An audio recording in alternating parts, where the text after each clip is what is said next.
Good evening, everybody.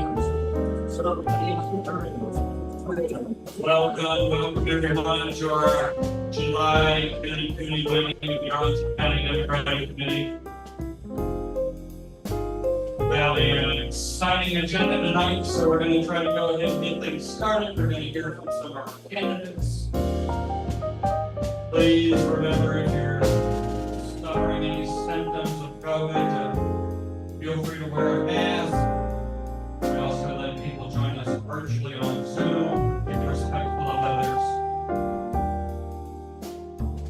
Keep up to date on your vaccines. Arlington Democrats is a welcoming and open committee. Everyone here is welcome.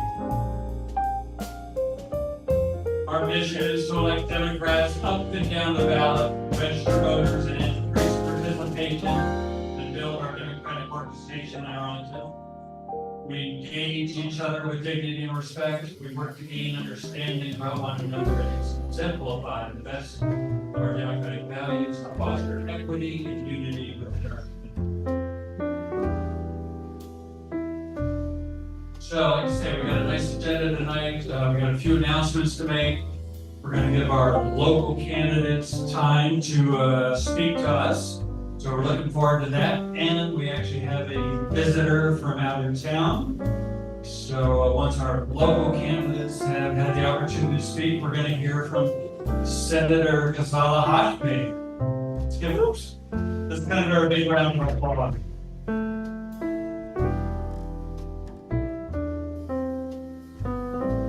And she is also a candidate next year for lieutenant governor, but more to come on that. Let's see. Hey, let me go back. Oops.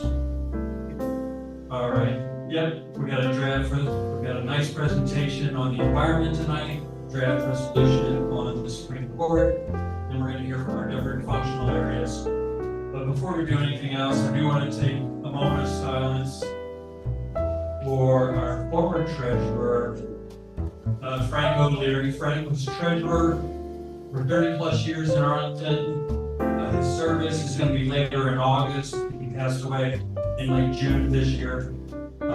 He started as an Arlington Young Democrat. For all the young Democrats in the room, he was a stalwart, an election analyst. He elaborate spreadsheets and predictions on how the elections were going to turn out.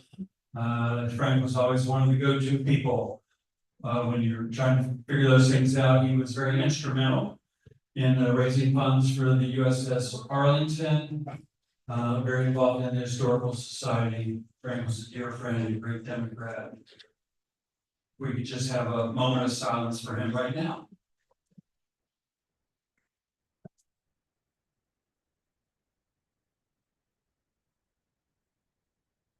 All right, thank you everyone so much. We lost some good friends in the last year. All right. Our big event coming up is this Friday.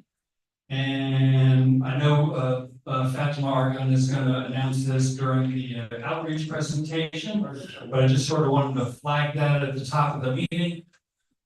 Friday, right here in this room, 6 to 9 p.m., a really terrific event, our Interfaith Eid celebration, featuring this year's Senator Tim Kaine.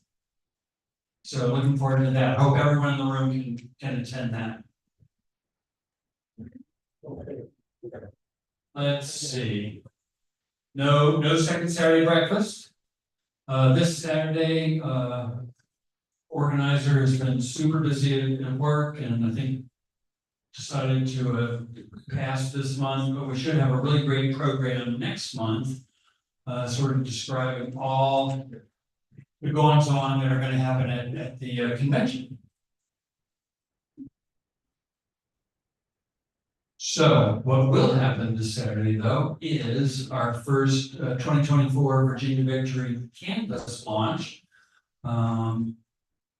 Please go to Mobilize, scan this QR code if you can, or check your inbox. I think I had a link to that canvas in the last couple of emails I sent out. I will be there. I think our local candidates will be there to speak. And looking forward to kicking off the summer and talking to voters. The only way we're gonna win this summer is make sure we get on the doors and talk to each and every voter.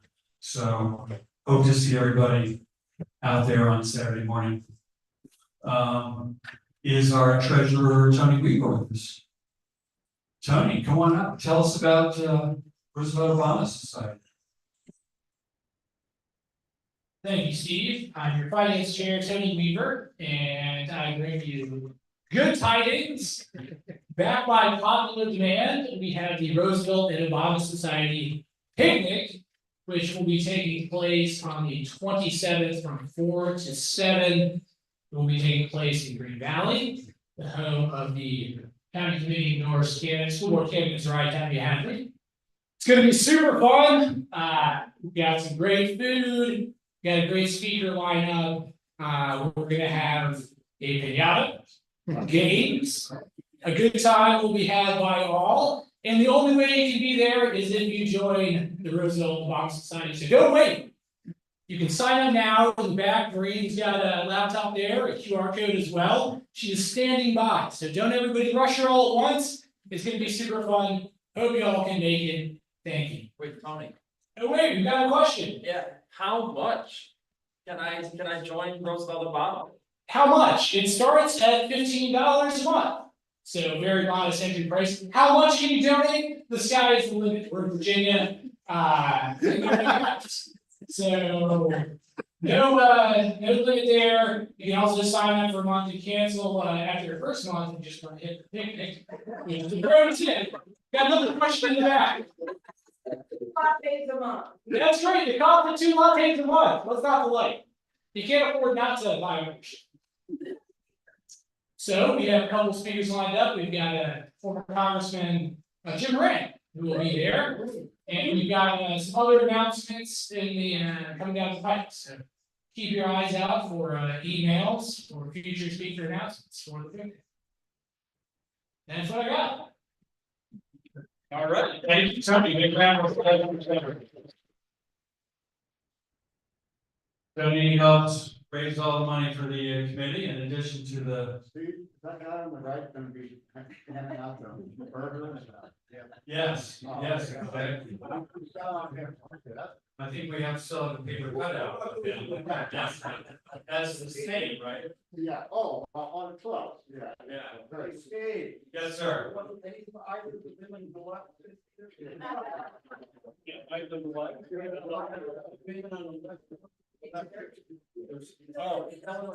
Eleanor, we want Eleanor. Very good, all right.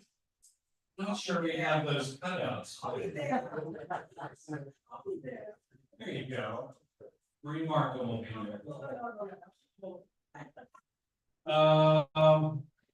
So Arlington delegates, Paul, did you want to do this slide or? All right, so on Saturday, June 22nd, at the Virginia State Democratic Convention, Arlington elected its national delegates to the Democratic National Convention in Chicago. I am proud to say that Arlington is going to be well represented at this year's DNC. I would like to congratulate, and I will go down the list. I'd like to congratulate our county board member, Maureen Coffey, for being on. Brian Coleman, Rose Fabia, Carol Lieber, District Convention. David Whiteman from the DNC will be there. Delia Alfonso Lopez, who is a pledge leader, elected official, chosen. And this is Steve and myself were that are delegates for Virginia. And then at the state convention, we also elected to 4-year terms, Trem, thank you. Harry Khanna, Doris Kraus Mays, Brian Graham, and Senator Jennifer Carroll Foy.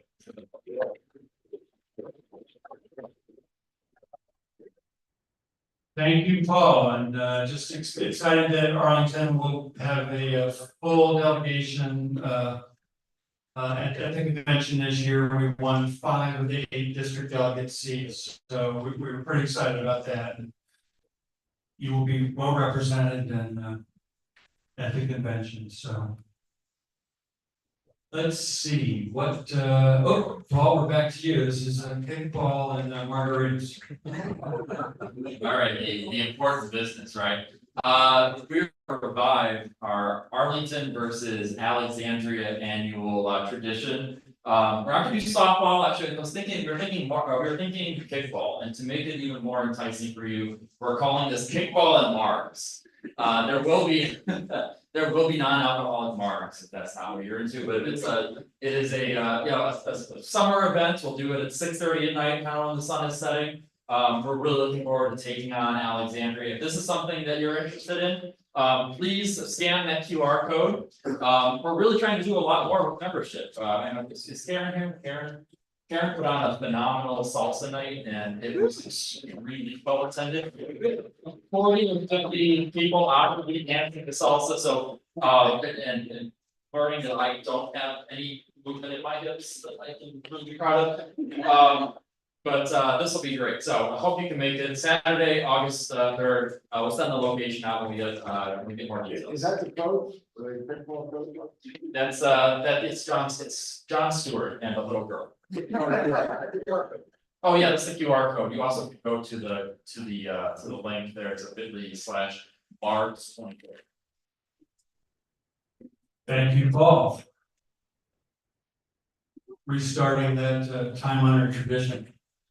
Hey, this is a really important meeting tonight. We are distributing our Dollars for Dems envelopes at the back of the room. Carol Burnett is at the back of the room right now, doing just that. Dollars for Dems is a really important fundraising effort that we do every fall. Part of the success is that we handwrite the envelopes, so we are sending letters to several hundred more people than we did this time last year. We're looking to expand the donor base a little bit. So please, if you can, stop by Carol's table and pick up a bundle of envelopes. You can bring them back to the meeting next month or return them to Carol's porch. She'll tell you how all that works, but really, really important fundraising effort.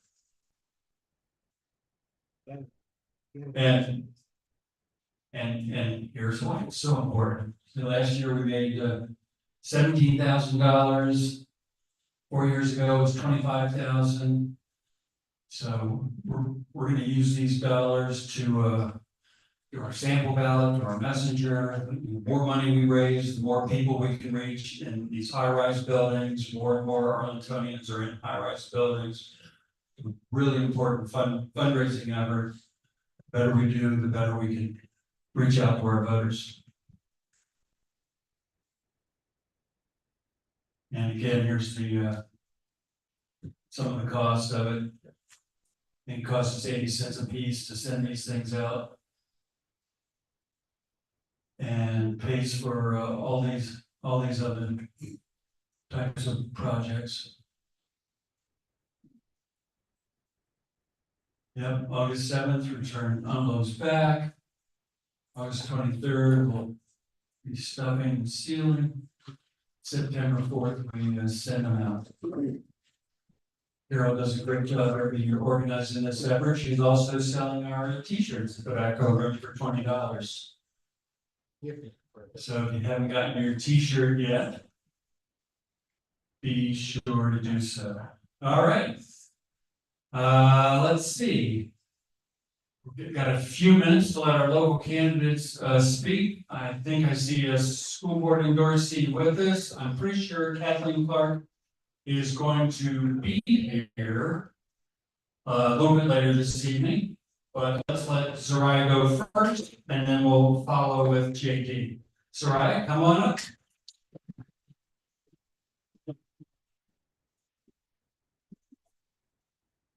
How are you doing? Ready? All right, are we gonna win November? All the way down ballot, down to the school board race? Everyone here gonna support your Dem endorsed candidates? Right, well, I am so thrilled to be one of your two Democratic endorsed candidates along with my running mate Kathleen Clark. She and I have already been hitting the ground together, meeting with everyone from sitting school board members to past school board members to PTA parents. Planning fundraisers together, so we'll keep you posted on that. We are a team and I'm thrilled to be running with her. We, I think, have really complementary skills and backgrounds. So together we will, I think, be a dynamic duo on the 5-member board next year. And I'm very excited that we have a new chair as of this week, Mary Kadira, and Vice Chair Bethany, who is here with us. Bethany, why don't you stand up for a second? Yeah.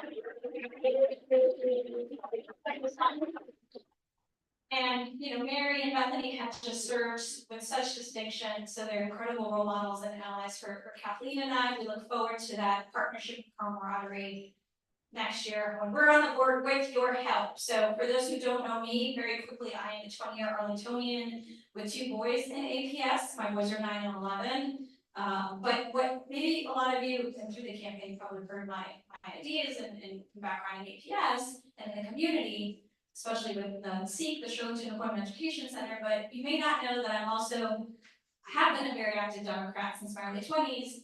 My first race was in Ohio in 2006 as an election protection attorney in Cincinnati. And ever since then, you know, there were some very serious issues there, especially with the Latino community, folks getting robocalled to vote on the wrong date. There were law enforcement on the regular at polling stations in you know, some lower income neighborhoods. So these are practices that I witnessed myself early on in my engagement in politics. And so that kept me going through Obama, through then every local and state race we've had in Virginia and national. So I am a hard Dem, longtime Dem my whole life. So are my kids now. So I'm very proud of that. And that's why I hope to have your support, everyone's support here, and volunteerism and action for to get us through November, because we still have a race, Kathleen and I. There are 2 other challengers running. And so we don't take it for granted. We don't take it for granted, and we hope you don't either. And so please help us. We look forward to working with you in terms of, I think, our shared vision for APS. We believe in transparency and effective communication. We want to be very responsible with our tax dollars. Both Kathleen and I think are aligned in that regard. For me, it's also specifically representation is one of the motivating factors that led me to run.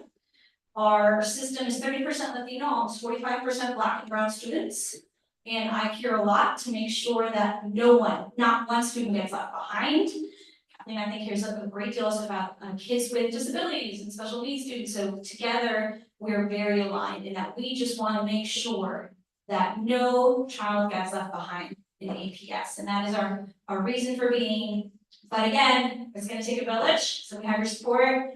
And I want to also just give a quick shout out for a couple of events coming up where you can begin to talk to us both and see us and attend. One is the Result of Obama Society picnic,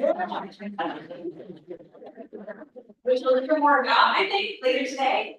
And it'll be at my house too, so we'd love for you guys to come to my home, to my family. And this Saturday, we have the kickoff, right? The Biden campaign, the coordinated campaign.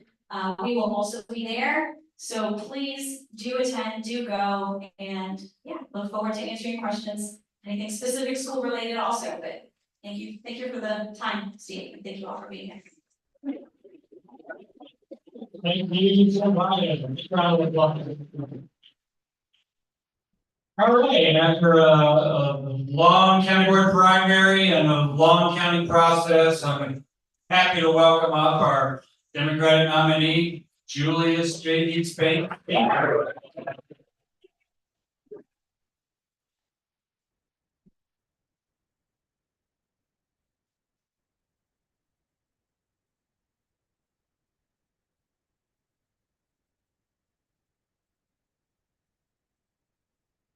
Even Arlington County. It's been a long time. And like Sam Cooke would say, change is gonna come, I assure you. But first, let me give thanks to my wonderful wife of 31 years, who's unfortunately cannot be here with us tonight because we have our granddaughter. And, but without her and the support of the family, I could not do what I do. I reflected on 2010 when I first started here in Arlington Dems, and Carol Fontaine recruited me to be a precinct captain. And handed out those messengers. Little did I know at that time that I would find myself as your Democratic nominee for the Arlington County Board. As a former Marine, a former head of the NAACP, a social butterfly, person who loves to take selfies, but also a change agent. And I'm a Democrat when it comes down to it, has high expectations for Democrats to do what Democrats do, and to what my friend Zariah said, leave no one behind. Let me tell you just quickly, and Steve, I know you only gave me 3 minutes, but some things I found out in this campaign that we should be mindful for. And this is with intentionality that I wore this shirt. Right? Because what's about to happen moving forward is that we all gotta get on the same train. That's the Democratic train. We have folks out here in our society who is trying to degrade our party, take down our leader, and we are not gonna tolerate that. We need Arlingtonians, young, seasoned, in between, to stand up, show out, motivate folks, and get them to the polls in November. We need a hand clap for that.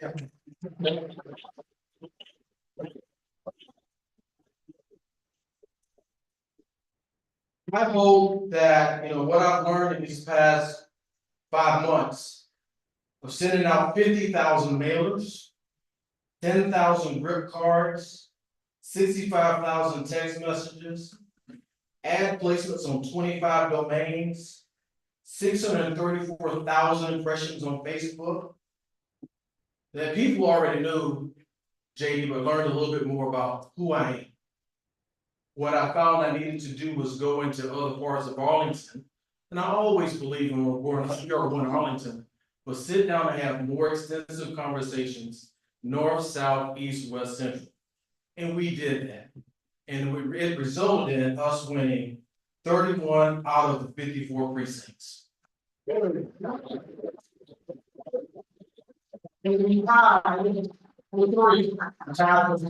So 59.2%, I'll take that any day.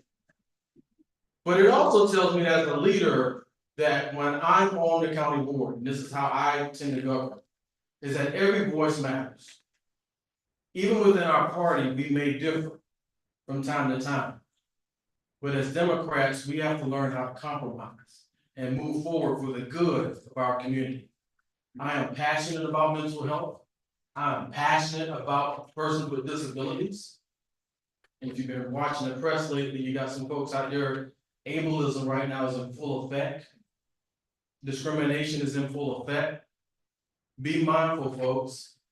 So that coupled with being innovative, being responsible for our money here in the community, how we discharge our budget, and how we get out and meet people, not just sit at 2100 Clarendon Boulevard, on a Saturday, or on a Monday, or a Tuesday, and lead by virtual or email, but come and meet y'all in the community. Hear what you want to see. Housing is critically important to me. Environmental sustainability is critically important to me. I have a great relationship already with Zariah and Kathleen.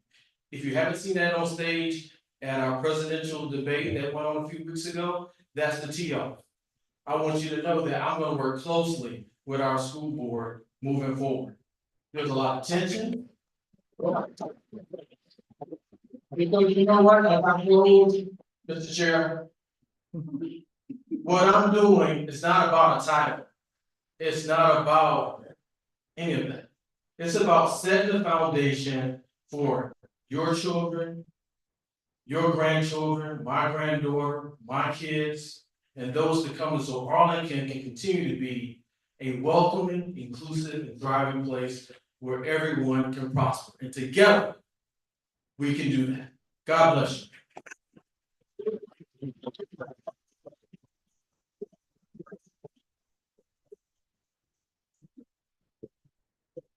Thank you, Katie.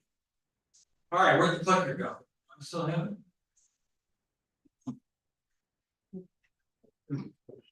And you hit the next slide. There it is, of course it is.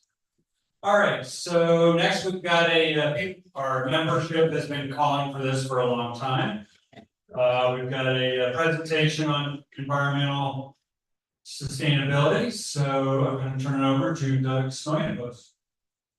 Thank you very much, Steve. My name is Doug Snowinboss. I'm a proud Arlington Democrat. I'm a member of the Climate Change, Environment, and Energy Commission, also known as C2E2, that gives advice to the county board. And I'm going to talk about the climate crisis.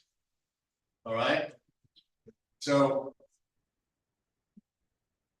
this is the chart that shows from 1800 to 2023 how humans have been burning coal, oil, and what's called natural gas, that's really methane, to power our economy. And it just goes up and up and up. Because we've been burning fossil fuels, the carbon dioxide concentration in the atmosphere has gone from about 320 parts per million when I was born around 1960. And in my lifetime, it's gone up now to over 425 parts per million. And as probably most of you already know, CO2 in the atmosphere acts like a blanket and it warms up the earth. And so global temperatures have been going up faster and faster. Here's another chart. Now, you all may not know this, but the last 13 months have each of those months have been the hottest month in human history. In 2015, there was a climate conference in Paris you probably heard of. 196 nations agreed that we need to try to keep the increase in global temperatures to 1.5 degrees centigrade above the pre-industrial levels. And here we are today in 2024, and we're right about 1.5 degrees centigrade above, and there's not much likelihood that it's gonna slow down anytime soon unless we take action. So what can we do? There's too many things that we have to do. We have to electrify everything. That means electrifying our vehicles, electrifying our buildings. We have to transition to EVs.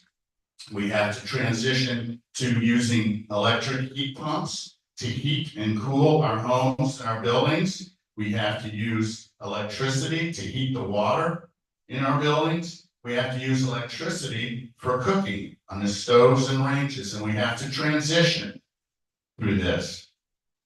The other half of the equation is the electric power that we get has to come not from coal, not from oil, not from methane, but from renewables like solar and wind.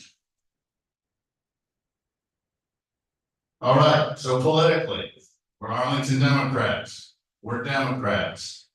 There was a time in 2022 when nationally we had a majority in the House of Representatives. We had a 1-vote majority in the Senate because Kamala Harris was the vice president, and we had a president who could sign legislation who was a Democrat. And what happened? We got the Inflation Reduction Act, which is the largest and most significant piece of climate legislation in human history.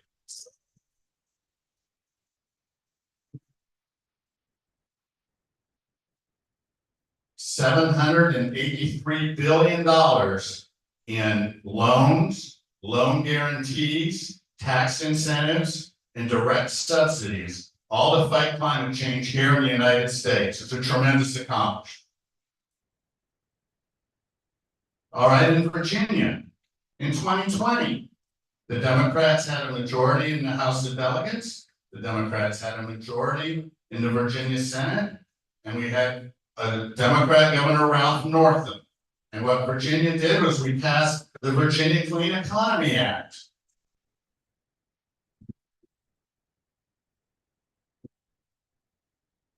The Virginia Clean Economy Act did a lot of things. Oh, I have to back up? Sorry. Let's something out. The Inflation Reduction Act. How many Republicans voted in favor of that? Zero. Sorry. Okay. So in Virginia in 2020, the Virginia Clean Economy Act provided that for Dominion Energy, over time they had to reduce the amount of fossil fuels that they used to produce electric power. And by the year 2045, we had to use no fossil fuels at all for electricity here in Virginia. And this is exactly what we need in order to move forward. Now, when the Virginia Clean Economy Act went through Virginia, there was one Republican in the Virginia House of Delegates who voted for it, and there was one Republican senator who voted for it. So you get the idea, all right?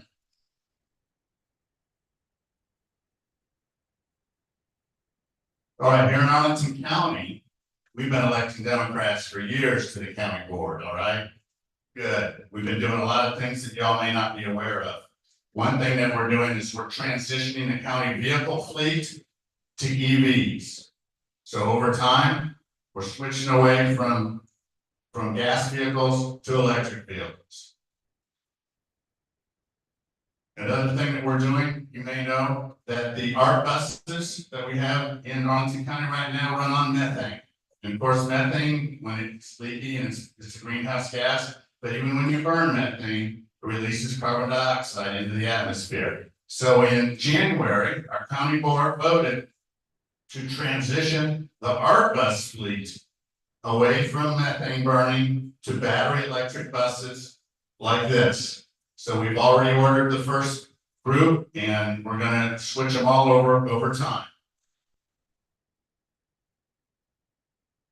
Something else that the county's been doing, you're probably more aware of this if you've been going to community centers or libraries, is we've been installing EV chargers all around the county.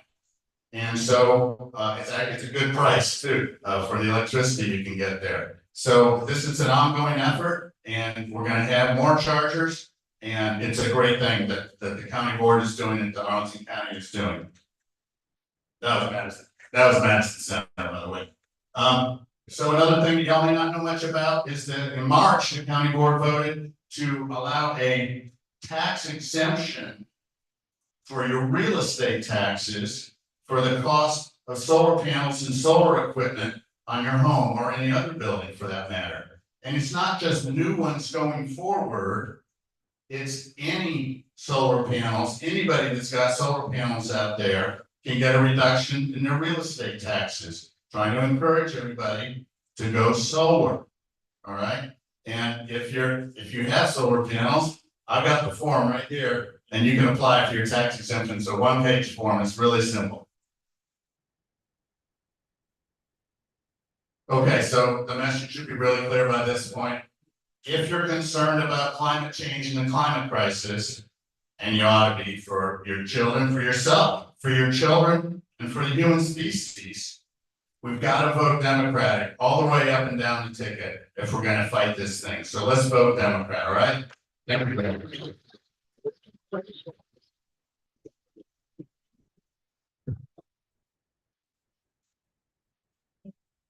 Couple of questions, or we have time? Question. Excellent, yes. We're a Dillon state. And so the output, what Davey can do in the county board is limited by what is allowed at the state level. So I want to sort of explore that dynamic a little bit in several ways. One of which is the use of the Inflation Reduction Act dollars. Some of them were for EV charging. I don't know if the state if the Youngkin administration has chosen to take any of that or work with that, I don't know whether the county can do that without the state's authority, or whether we can, somehow put the envelope on that. That's one. The other area has to do with how much electrical generation we can do as a county, community-wide, without the ability to be a kind of local utility, which I think is limited to several places in Virginia. We're not one right now. I was wondering if that's something we could explore going forward. Well, that's a complex question, so I'm gonna go back to the first point, which is an excellent one, which we are a Dillon rural state, and that does really limit what a progressive county like Arlington can do, because we can only do what's allowed by the state legislature. Which just tells me it's so crucial that we elect Democrats to the state Senate, we elect Democrats to the House of Delegates, and we elect Democrats to the governorship of this state, so that we have a chance to pass the laws in Richmond that will allow progressive jurisdictions like Arlington to set rules that are going to help fight climate change. So that's a really good point. I appreciate that. One more, Mark, for your mind? You said, Steve. My question is, what is the county doing to encourage us to stay out of aircraft?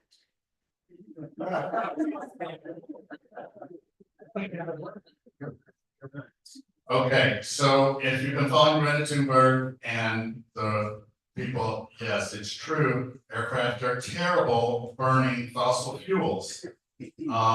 And there is a lot of cutting edge research going on right now to try to see if it's possible to use batteries for aircraft, but it's a very difficult technical solution. And until that gets figured out, we have to try to save in other ways and in other areas. Like, for example, my wife loves her convection stove, and it really works good in our house, and we don't have methane floating around. So if you can electrify your home, that's a really good start. Mentioned, we're buying electric buses for art. You said a number, and how many have we, how many have we ordered so far? Well, I think we've ordered, John, Well. we've ordered 12. And 8 more very soon. But the fleet is like 70 vehicles, so we're not gonna like get rid of the ones we got. We don't have that much money in Arlington County. I wish we did, but we're just gonna have to replace them as they age out. How much is each bus out there? How much is each? Well, now on that, I know there are big government subsidies for that. So from Arlington County's perspective, the federal government's paying most of it. I think they're several $100,000 each, but the Inflation Reduction Act. Ms. Rose. As Caroline told me, in Arlington County, contract, and as Caroline for the rate. Repeat the question. So, of course, this came up in the debates, and I'm sure JD remembers. So, we are a Dillon rural state, so Arlington County cannot ban gas-powered leaf blowers, although certainly a lot of people would like to. Rose's question is more pointed. She says, what about county crews? And I'm gonna look into that. Thank you very much. All right, Doug, thank you. I think we got to move on, but thank you.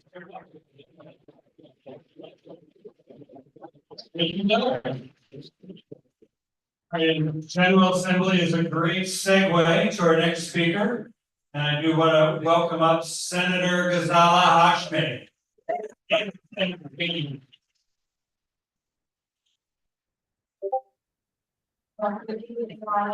It's so wonderful to join you all this evening, and thank you so much for that presentation on the leadership that Arlington is taking here to fight climate change. Is so critical as an area that I've been working on since I joined the General Assembly back in 2020. But I'm delighted to be here. I am in DC for a week at the Education Commission of the States. And we're talking about education policy across the country, comparing notes about what's happening. And I was just really honored when Steve said that I could stop by and talk to you guys for a few minutes. Just want to introduce myself and share a little bit about the work that I've been doing in the General Assembly and why I actually ran for office. But I'm delighted to be back here again.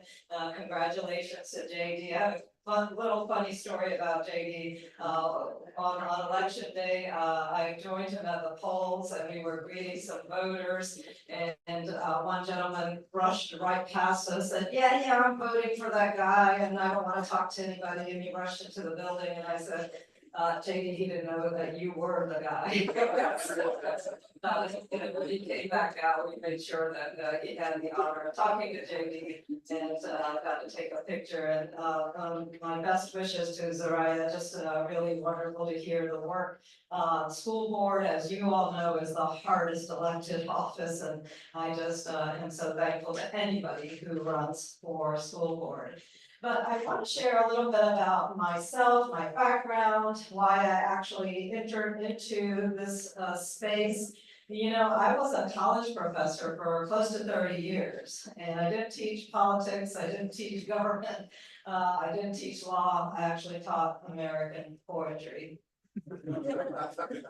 And some people were quite baffled. Why did you decide to run for office after you spent that time teaching American literature? And really, what better segue to enter into American government than teaching American literature? So for close to 30 years, I spent time talking about Jefferson and the Federalist Papers, the foundational text of our democracy. I taught Emerson and Walt Whitman, those individuals that gave philosophical and poetic voice to who and what we are as Americans. And that was so deeply a part of what I was thinking about every day, and certainly challenging my students to think about what it means to be an American.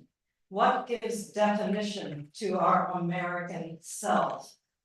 And so I was quite comfortable teaching in the classroom. I really enjoyed the work that I was doing, and I was in the community college in Richmond, and there I saw the full breadth of our community. I taught individuals who had been incarcerated and were now coming back as returning citizens to get their feet back on the ground. I taught working parents. I taught returning veterans coming back from times of crisis. I taught the full spectrum of our citizenship, and I really loved what I was doing.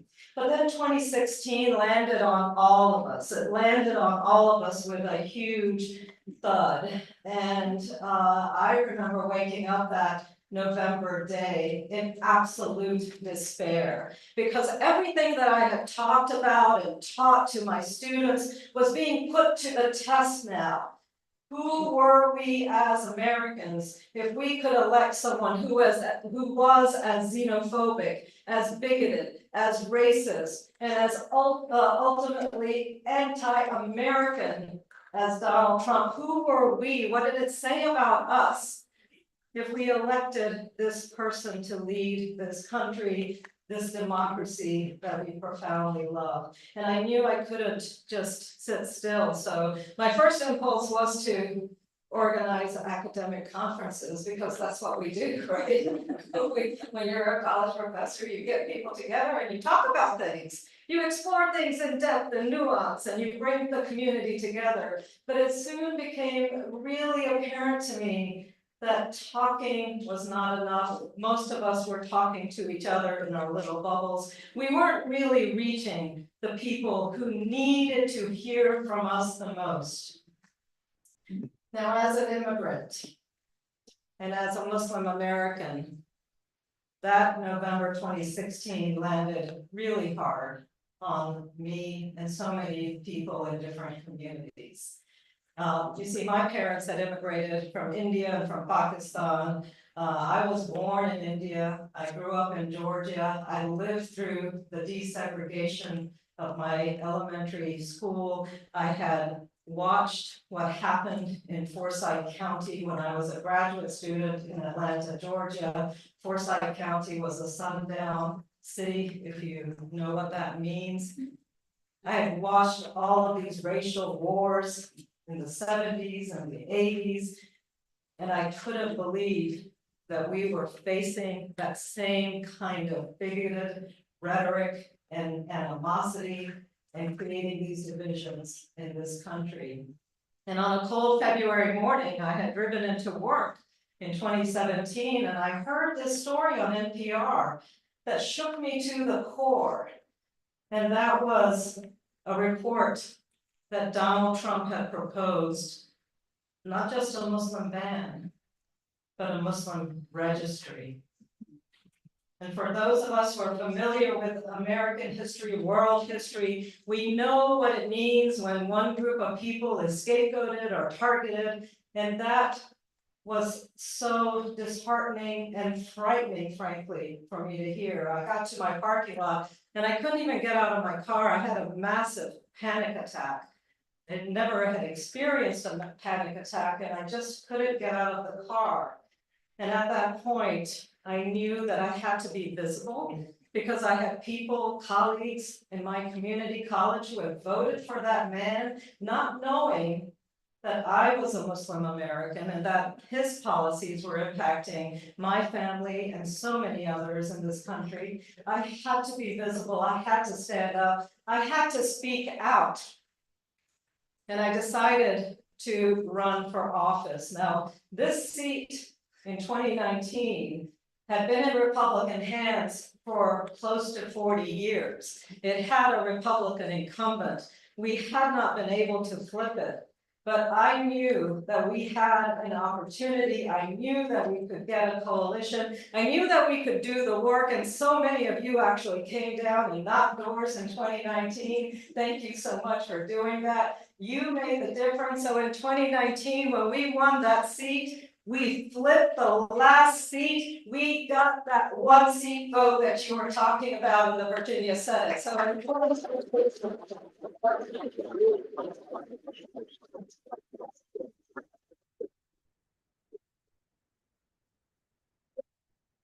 that gave us the one seat majority in the Senate. It gave us the trifecta. And as you just heard, we passed so many wonderful climate protection bills, environmental protection bills. We passed protections for abortion access in Virginia. Those bills that we passed are keeping Virginia safe as the last southern state to provide safe and legal access to abortion. We passed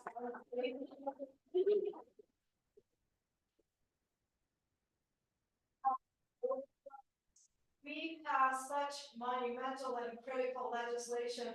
That is what's been protecting Virginia now under the Youngkin years. So all of that work, all of that effort, one seat makes the difference. So anytime we're worried about where we are, we have to tell ourselves that every ounce of work and every bit of energy that we put in to saving our democracy really makes a difference.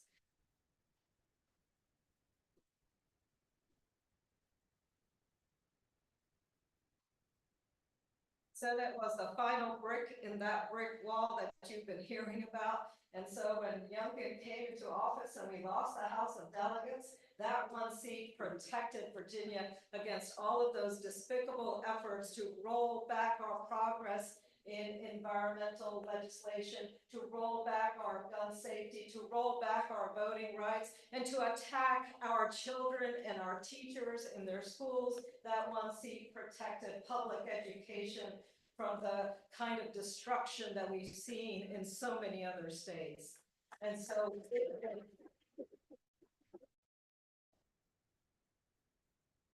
absolutely imperative that we keep up this good work. And I'll tell you, we in Central Virginia look to Arlington, look to Northern Virginia, look to all of the progress that you have helped to inspire and to make. And we're doing the same thing. Chesterfield is turning blue, Henrico is turning blue, Richmond is absolutely blue. And so we're going to keep that progress going. We're going to continue to fight hard. I am an optimist because I have worked with young people all my life. And if anything inspires me, it's the young folks who are so compassionate, who are so engaged, who are so involved. They know what's at stake. It's their future at stake. It's our collective future at stake. And we are going to win in 2024, make no doubt about it. This country is great and it recognizes what the promise of America is. We are not going to return to the past that we left behind with Donald Trump. We are going to win in 24. We're going to look ahead to 25. We're going to retake that governor's mansion.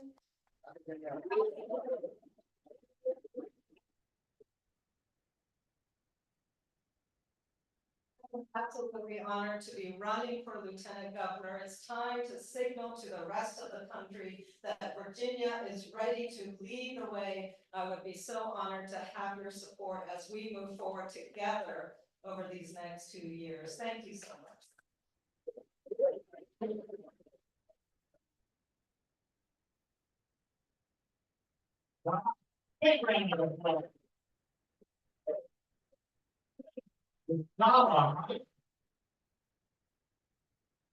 Thank you so much. Thank you for being here today and inspiring us. If you want to hear Senator Ghazala Hashmi again, and you'll hear this again later from Fatima, but join us on Friday for our Interfaith Eat celebration, right back in this room. Senator Tim Kaine will be here. It's going to be a terrific event. With that said, we got one thing coming up, but I see a lot of first-time visitors here today. How many people are first-time visitors today? Please raise your hand. Thank you so much. Thank you for being. And for all the first-time visitors, we're going to have some time at the end of the meeting. Please, stick around and walk around and meet people.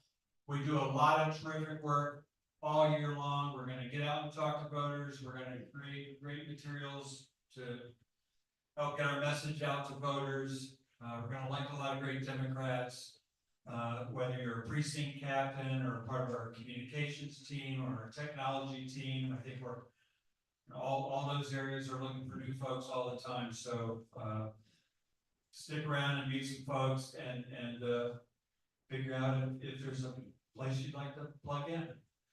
All right, so let's see. Right before we hear our functional updates from our different areas, precinct ops and so forth, we did do a draft resolution on the Supreme Court decision of Trump versus US. I think there's some copies floating around on the chairs, or there's a QR code. I did send it out yesterday. I think some people probably had an opportunity to look at it yesterday. And some of that was authored by our Sergeant at Arms, Platt. Did you want to give a real quick summary of it? Sure. Just give us the 1 minute version of what we're trying to do.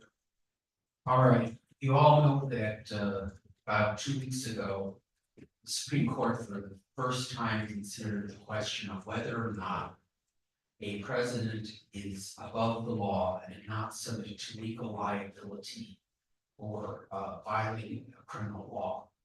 And the DC Circuit wrote a wonderful decision that said clearly presidents always have been subject to the criminal laws.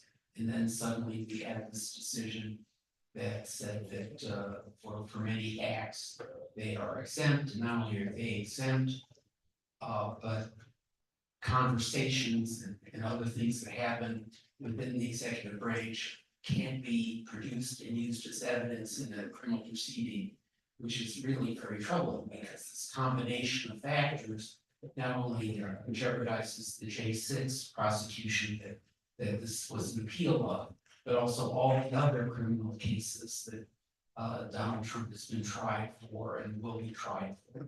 So we felt this was a singularly bad result that warranted a resolution. The resolution sets forth very clearly why this is so problematic. I hope you read it.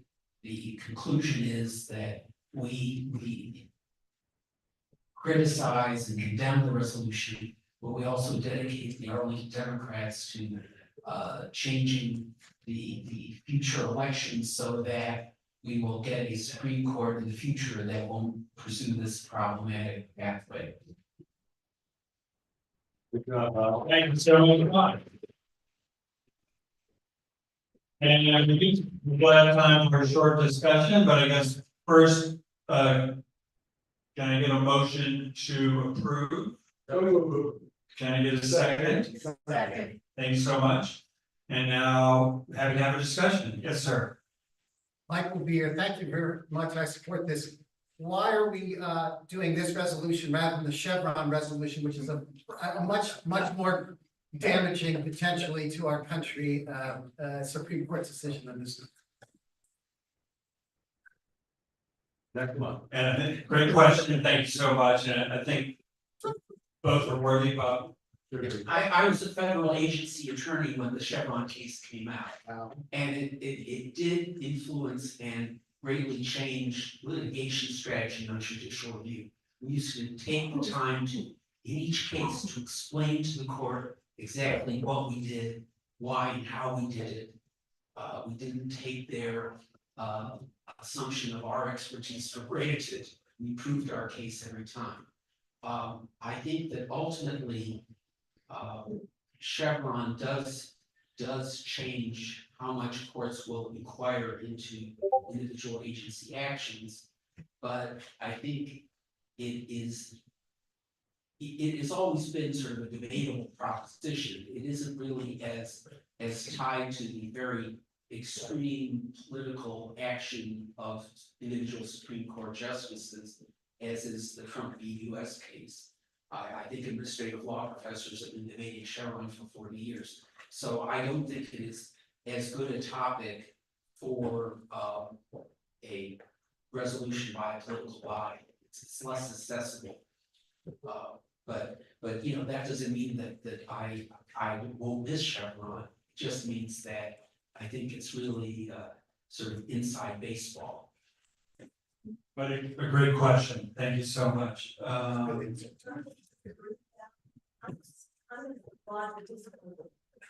work for a federal agency and Chevron is a terrible decision that will affect every single American. It will affect the way the federal government works. This is not right. What you're saying is not right. I'm sorry. All right, thank you for the comment. Any other questions about Trump versus US? Yes, ma'am. Would the Arlington Democrats consider supporting the constitutional amendment in the amount that we can, given that there is a single country that's supporting the senators Amendment for what purposes again? amendment to the Constitution of the United States to clarify that presidents must be held criminally liable regardless of their party or, you know, their Great question. Certainly this resolution does not go quite that far, but I do appreciate the question. Paul, Call the question on the resolution. very good. So we do have a motion on the floor and I appreciate the idea, and maybe we can take that up in the near future. We have a motion to approve, have it seconded. All those in favor of the resolution say aye. Aye. Any opposed? The ayes have it. Thank you so much. There's so many different statements or comments we could make. We ended up on this one, so thank you for your forbearance on that topic. And I do want to, before precinct ops comes up, so we did get to meet all the new people in the room. I do want to recognize some of our elected officials in the room also. We do have a few here tonight. And I do see our Commonwealth Attorney, Marissa Dagon Taffy.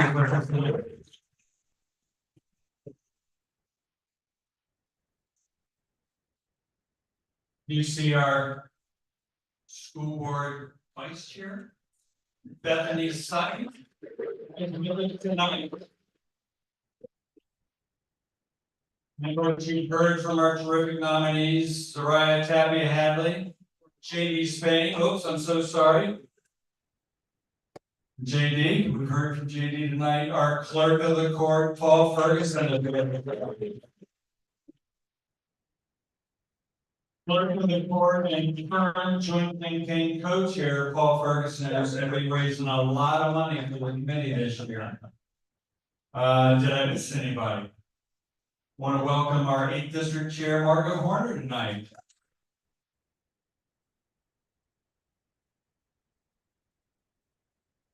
Always great to see Margot, and Margot, thank you for helping with a great state convention this year. If I could now, please welcome up precinct operations. Lineberger.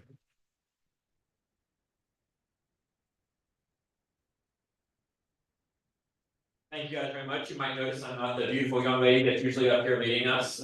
She is on well-needed vacation on the Outer Banks, but she wanted me to tell you all, be nice to me. Okay? So, I'll be playing it for her tonight, all right? Number one is we've got our two big things of the year coming up real soon here. It's gonna be the messenger and it's gonna be poll greeting. Messenger delivery is gonna kick off on actually my birthday, September 14th. So we want you guys to start, our precinct captains are gonna be recruiting volunteers. We'd love if you guys start signing up for shifts. We need somewhere around 60,000 voters to show up. Usually what we're looking for, we've got 400 routes and they take about an hour and a half each. So it's a pretty doable thing, and we look for you guys to sign up for those. Fran and I will be back afterwards. We saw a lot of new faces tonight. Don't worry, if you don't come find us, we will come find you. To get engaged with us, because we need lots of volunteers to help with this. Yes, Margaret. Hi, are messengers going, are volunteers delivering messengers to maps? So that's a multifaceted thing that we're addressing right now. We're trying to do several things at once to hit multi-unit buildings, if you're not familiar with lingo. Basically, we found that it's very difficult for our volunteers to get into a lot of these multi-unit buildings. So we're working with Sarah, who's coordinating mailing, some of our higher profile, multi-unit buildings. We're also looking at, I've currently got out a strategic fund that request that just got approved to try to email the messenger to voters that we have emails for on file that we can't normally get to. So we're definitely trying to address that, yes. I just want to clarify, the volunteers will not be delivering messengers. We don't want you to do anything that would risk your safety or be against the building policies for multi-unit buildings, but if you can get into them and management is okay with it, we of course encourage you to pass those out as the route allows and the individual buildings allow. Yes, JD. So for precinct ops, you have an allocated budget for digital marketing to reach inside the bugs that are inaccessible? Yes. Good answer. Yeah. Good. So yeah, But that would be through joint, that would be part of the joint campaign. yes, Great. I'm glad they did more than I did. Okay, so they'll be mailing some of those as well to those multi-unit buildings. Okay. Steve, I see your frustration with the letter. I'll be sorry. All right, so the next thing is election day poll greeting. We need somewhere that's tune of 700 volunteers. We're going to try to have somebody at every precinct, 2 or maybe more people at every precinct in the county all day. All right, that is a Herculean task, and we need each one of you to help us. If you'll help us, you'll be amazed at what we can do. You guys have seen if you poll greet before, getting that blue ballot in front of people, showing them that we're out here and that we're doing the work really helps make a difference. We're covering all 54 precincts. Look out for signups for that in the August timeframe. Of course, if you're interested, Brad and I will find a way to get you on the list now. Don't you worry, all right? And of course, that's on Tuesday, November 5th. So, that's the last day, but you can vote before then. All right, so in between, we're gonna be hosting.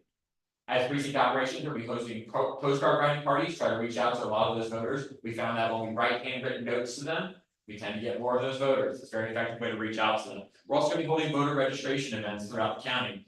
Shameless plug, I'm hosting one on Thursday, September 26th. At the Upside on Moore, just above the Roslyn Metro stop, that kind of food hall where you can scan and donate whatever you want. I will be hosting one of those that night if you'd like to come by.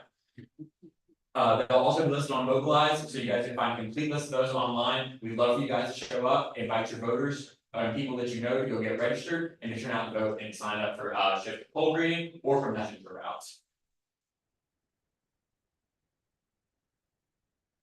Finally, the last thing we've got is our next month's book club. All right, we're going to be reading James by Percival Everett. That is going to be on Thursday, August 17th, and that's going to be hosted by the ever gracious Fran Jackson at her house.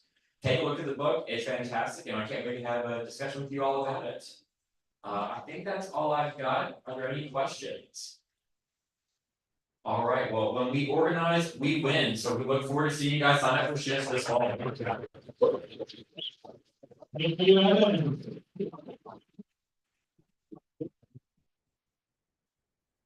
All right, thank you, Fran, for hosting a book club event.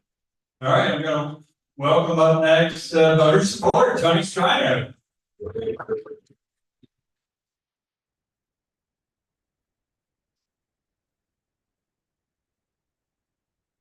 All right, well, good evening, everybody. I'll be about that, just saying hello. But anyway, we're at the halfway point to 2024. And I think it's a good time to take a moment and reflect on everything that voter support has been up to. This first 6 months of the year. So we've been quite busy, I gotta say. So we've had presence at early voting poll reading for both presidential and the county board Democratic primaries here in March and in May. And so we had shifts, we had presence, we were out talking to voters, getting people to go into the courthouse, vote. We were getting people to sign up to volunteer with us. These are all wonderful things that we've been doing. But the big story has been voter registration events. We've had 8 since May, which I think is pretty darn good. We have pictures here from our drives at Shirlington Library, the Mega Mart, Columbia Pike, and at Salsa Night, which Paul really had created.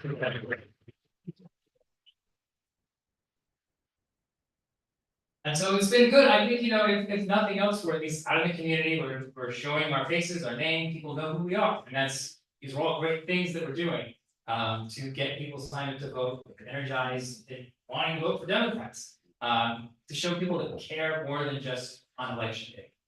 And so we've got a lot of things, we've done a lot of things, and there's a lot of momentum that we're building in just the first half of the year, which is really just the prep work. For the second half of the year, which is what's next.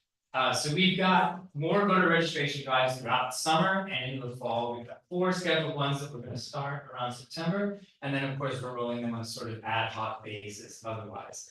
So if you want to host one, send me an email at votersupport@arlingtondemocrats.org and I can get you set up. In addition to that, we have early voting poll reading. Precinct Ops does election day, we do early, and we got a lot of shifts. And those 700 volunteers, so all of you at home, everyone here in the room, if everybody did like one, we only have to do one piece. You can really split that work up. And so we have 5 sites that we have to staff at. Obviously, the 3 main ones, Courthouse, Madison, and Walter Reed. We have other sites.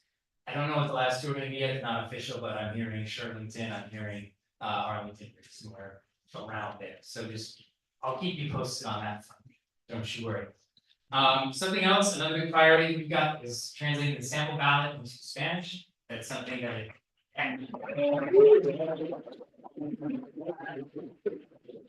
that's something that I really want out there, and we also have rights to the polls, which is another operation that we're running. We need volunteers for that as well. If you want to drive people here, there, all around the square, by all means.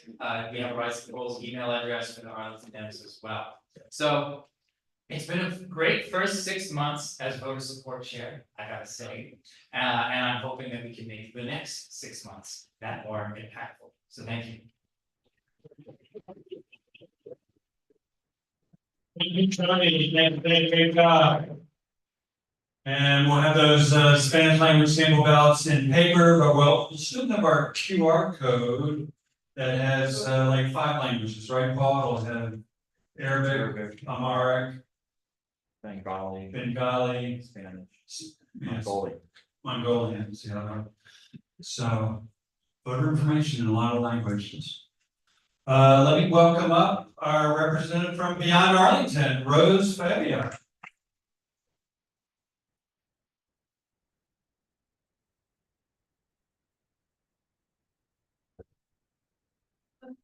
It's not here, he's at the beach, so be nice.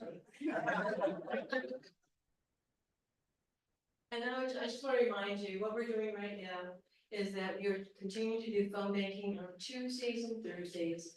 You can do it virtually at your home, comfort of your home, but I recommend you go to Kip's place.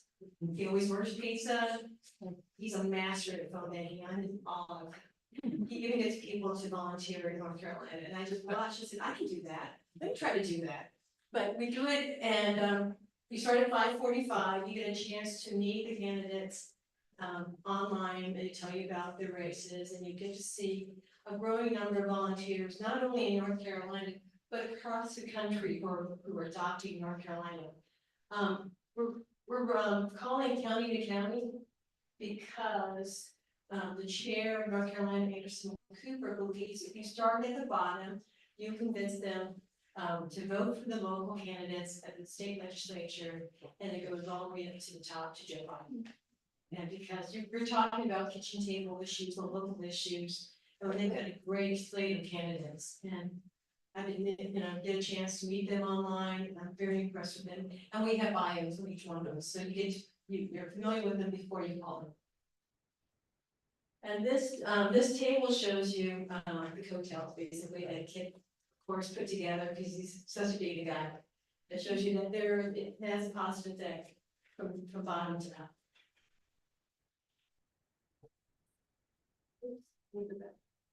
Now, this is the QR code that Kip puts together, and you can do the QR code and it'll show everything here that we're doing, everything that's available. So there's always something for everyone. You can do phone banking, you can do texting, and we're trying to do everything.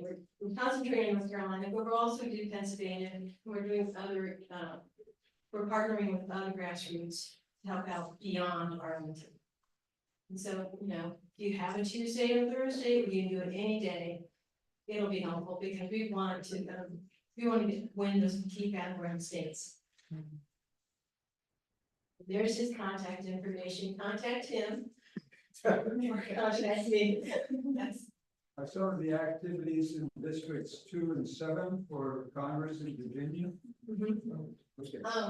We haven't really done those yet, but I have talked to Kip. He really wants to concentrate on North Carolina, but I'm into going to Virginia.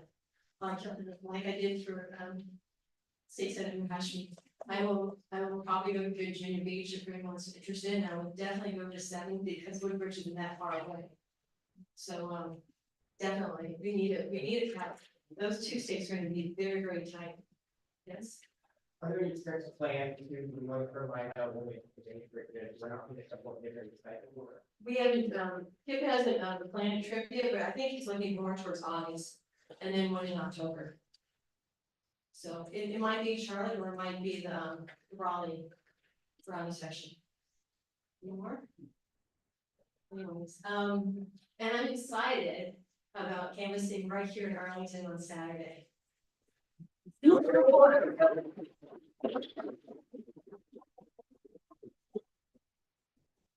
Thank you, Rose. Big round of applause for Rose. Anderson Planning is doing a brilliant job in North Carolina. Kim and Rose are doing a great job here. We had a really good time knocking doors for Tom Swazi earlier in the year.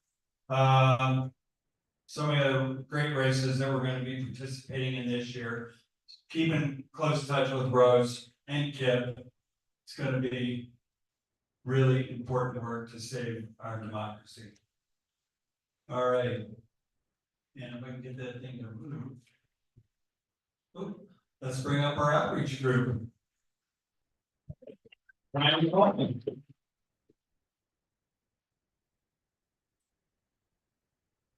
Hey, thank you. Good evening, Arlington Democrats. Good evening. All right, perfect.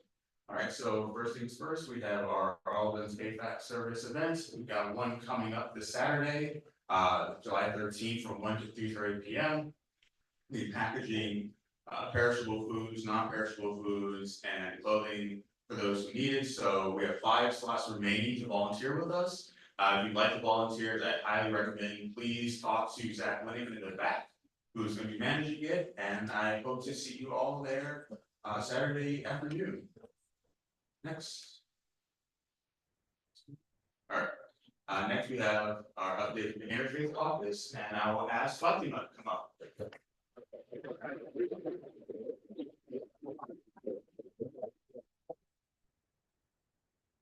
Hey, do we have the flyer for the interface office stuff?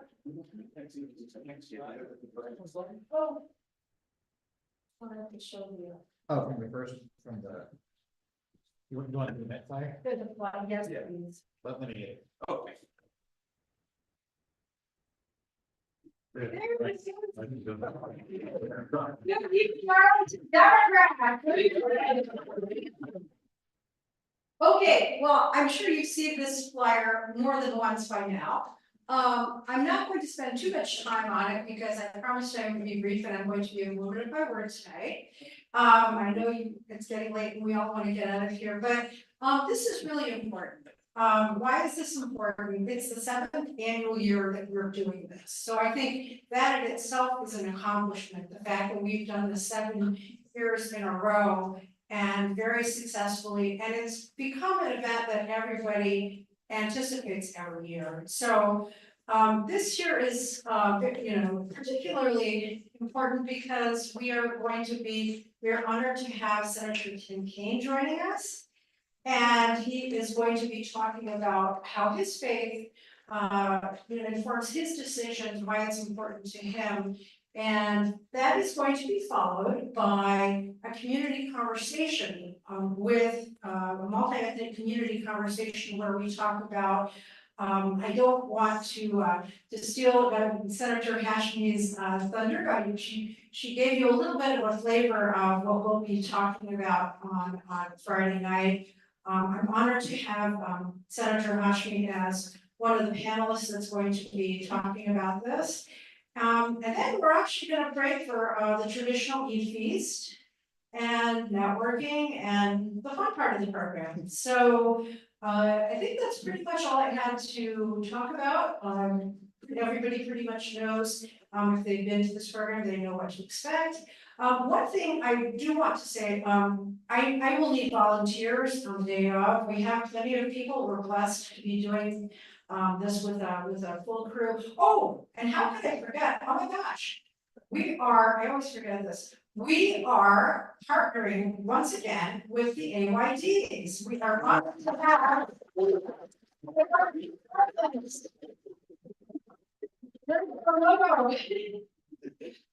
In addition, the other thing that's different this year is that we are also partnering with the Inclusion and Equity Committee. So it's going to be a three-way partnership. So, and that we're also going to be discussing inclusion in our community. And I think that's it. I'll just, I hope to see you all there on Friday night. Yeah.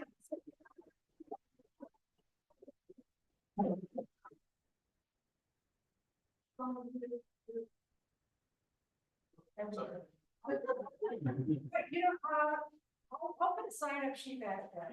If you'd like to volunteer, please feel free to speak with Fatima after the event. There's plenty of work to be done. It's a great event. I remember volunteering for it and doing the food distribution, and it's an amazing event. I really highly recommend showing up. So please, if you want to volunteer, feel free to speak to Fatima later on. And next we have our ANHBI caucus. We're going to present briefly on what's going on with our caucus here. We've reached out to the National AANHPI engagement director by the president for the next step of the coalition. There was a launch recently in Las Vegas, and got a headline here below where Vice President Kamala Harris was the headliner there and leading a new campaign effort to reach out to more Asian Americans. We understand that, especially in 2020, those who were following that in Georgia, Asian Americans were a very critical part of our coalition that brought us over the finish line, not just for Biden, but for getting our two wonderful senators.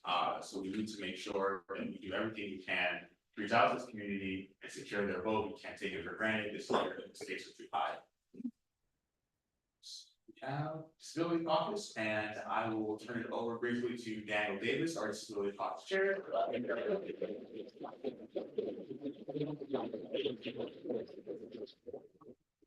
Thanks, Brian. Happy Disability Pride Month. July 26th is the 34th anniversary of the Americans with Disabilities Act. Our meeting on July 28th, which is a Sunday from 2 to 3:30 p.m. will be to discuss Disability Pride Month, hear from featured guest Matt P. Ferranti from the County Board, and to consider disability messaging for the coming election. We also are still looking for motivated leaders to get involved. So contact me either here today or email me at dandam75@gmail.com, and I'll be glad to set up a time to talk to you about how you can help. Thanks again.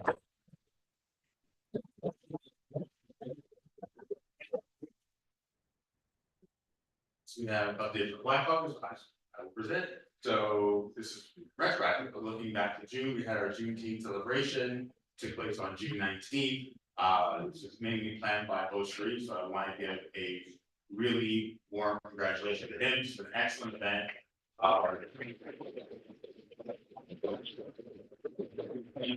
Amazing turnout. I think by the end of it, we had about 40 people or so cumulatively over the time we were there. We had barbecue, great music, and I'm excited to make this a yearly event. So please, if you would love to work with us and join the Black Caucus, either reach out to me or Bo. And I'm excited to be able to do more of this. I think it's important that we reach out more to the Black community and show presence there, because we understand as a party that African Americans form the backbone of the Democratic Party. And we do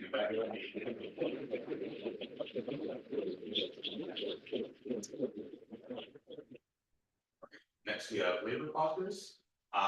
So for Labor Caucus, Starbucks campaign has contacted our Labor Caucus chair, Keith Willis, about organizing more stores and coffee solidarity actions. You know, we had multiple solidarity actions over the last 8 months to stand in solidarity with the union force that's been trying to secure proper wages of treatment, and is grueling work, and it can be very frustrating. You know, it's not linear, there have been setbacks, but time after time we've been able to stand up and support unions. We understand that having a union workforce is key to ensuring equity across the country for all that live here. So we are going to have much more to come on that. Please stay tuned and feel free to reach out to Keith if you want to join or learn more about his caucus.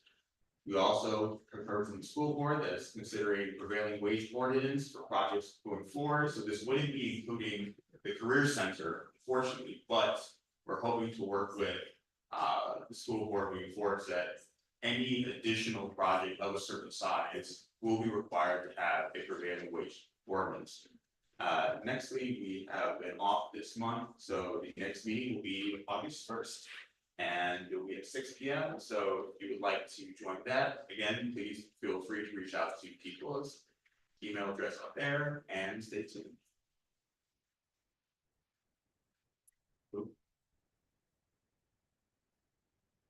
There we go. So next we have a Latino Caucus update. First, I want to thank all Latino Caucus. We have some of our organizers in the back. Thank you so much for all the hard work that you did putting on the salsa night. It was wonderful. I personally think it was one of the greatest events we've done in years, and I heard from many people there that they agreed with me. So please give me a warm congratulations for all the work they did.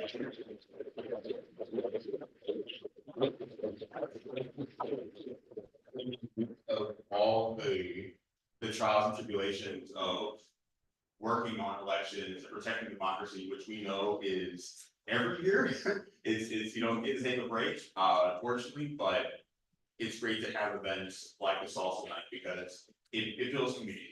And we need to have that because you can't just run infinitely, right? You have to take a moment to really get together with the people who you do this work with and build that human capital so that you can start fresh and keep up the work because people will burn out eventually. And we have to be able to take a moment for ourselves and just enjoy the people here, right, who are doing this work. Next, we have the Latino Caucus, which will be returning for its monthly social hours in August. So we'll have a date probably as we get closer to the month, but lastly, the Latino Caucus will be having its annual Hispanic Heritage Festival, which will be Saturday, September 14th. So please, if you're interested in volunteering for that, we know individuals to not only help set up and manage the affairs there, but also reach out to Tiny Delinco, who is our caucus chair, if you would like to volunteer and do more voter outreach, especially as we gear up for the general election this year.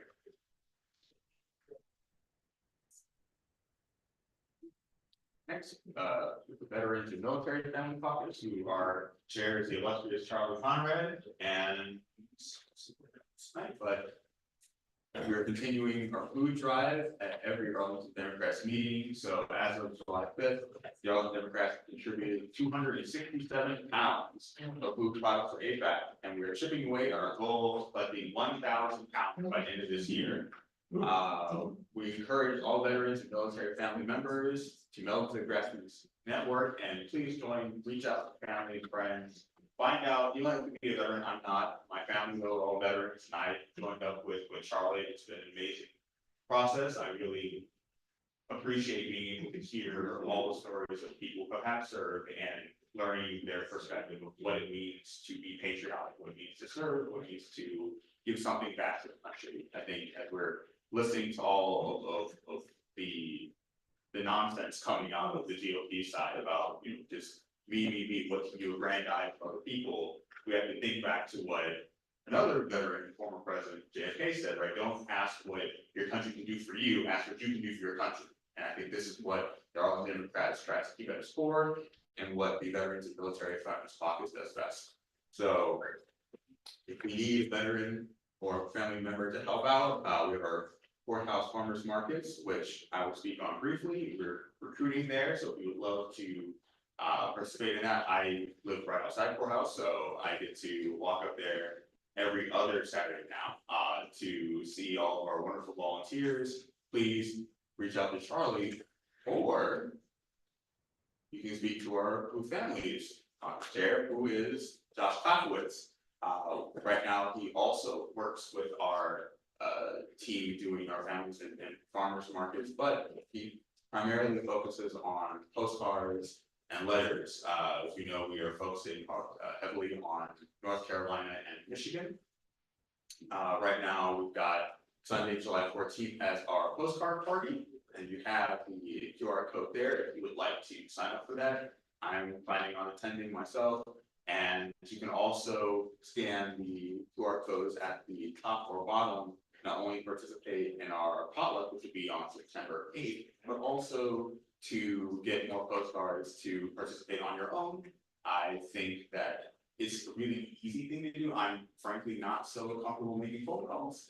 So I like doing the postcards, and what you can do is just scan that top QR code, and you have options for how many cards you want. So you can get 20, 50, 100 if you want.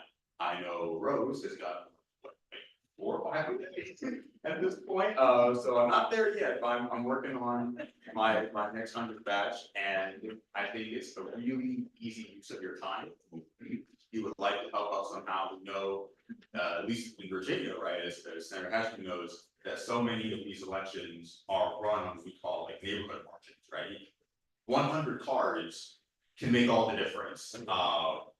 Working with Josh Cole down there in the Fredericksburg area, you understand that better, right? Small margins that can make all the difference. And if we all work together, we can really make a huge impact. So it's something you can do with your free time, right? You don't have to take much effort out of it, just get how much you can and chip away at it over time. And every one of those cards does make it, that's another connection we're making, it's another potential voter region. And lastly, we have our. Yeah, that's good. Alright, lastly, we have our festival of the farmers markets, which is chaired by Lydia and Rob Miller. And that is every other Saturday morning from July, August, and we'll be continuing every Saturday morning, courthouse from September until election day. And that time. Thank you very much. All right. Arlington Young Democrat.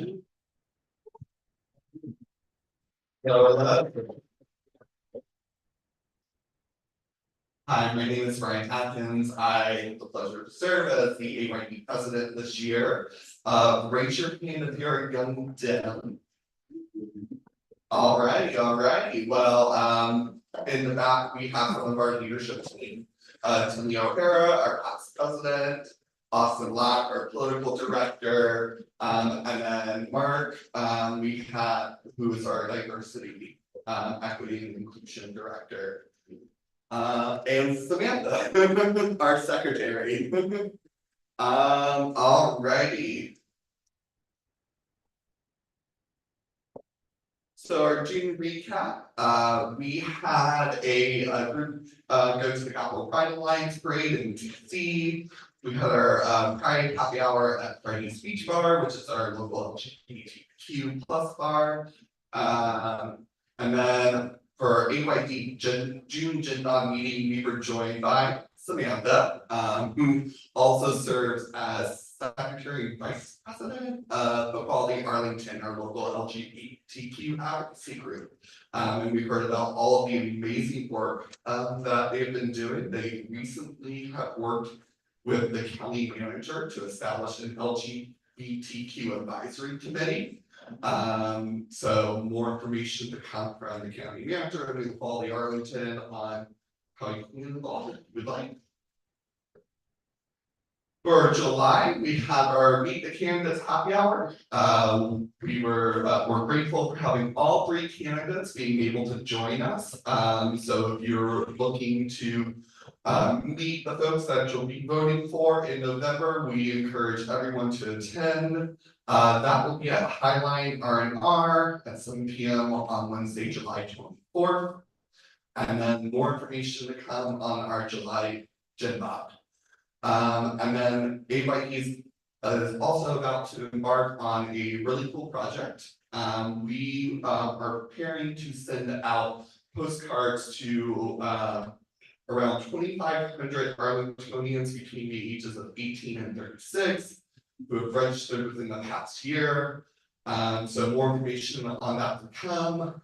If you have room in your pocketbook, I know worst part about politics asking for money, but if you do have room to donate, any amount will be helpful in this. And our goal is, of course, to increase AYD membership and youth representation within the party, but also to turn out the youth vote for the general election. We know from data from the 2020 elections that the youth vote definitely helped us push us over the line in certain states. And we need to do everything we can to understand that young adult voters know the gravity of this election this year. So this is part of our efforts, in addition to our partnership with Arlington Dems to try to turn out every vote. So if you're you can go to arlingtonyoungdems.org. There's a link to the top if you'd like to donate, or you can talk to me as well. Other than that, I will get back to time so we can socialize. Thank you, Brian. Appreciate it. Thanks everybody for being here tonight. So we got some sign-up sheets in the back. Please stick around and sort of mix and mingle. I think they tried to lock up the parking garage sometime after 9:45. Thank you for being here tonight. I do want to say that we've got 10 more envelope packages in the back. So see Carol Burnett if you can help her some envelopes. Thanks again for being here.